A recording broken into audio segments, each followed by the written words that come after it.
Welcome to another quick tutorial about Photoshop, and in this video I'll show you how to change your Photoshop file from RGB to CMYK color mode in Adobe Photoshop. Let me show you how. So just like what you see right here, this particular image here is RGB color mode. Now how do we change this particular image from RGB to CMYK? Let me quickly show you. For that, go ahead and come to the top right there, click on image.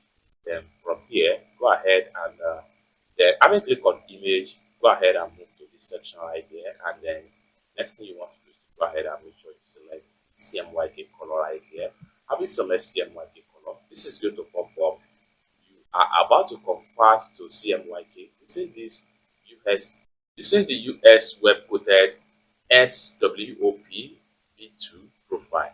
This may not be what you intend. To choose a different color profile, use edit, convert to profile. Go ahead and click on the show again and then click on OK right here.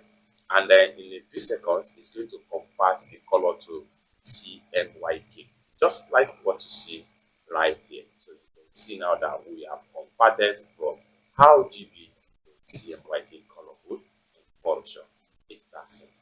For more tutorial tips and tricks like this, consider to subscribe. Thank you so much for watching, and I hope to see you in my next video.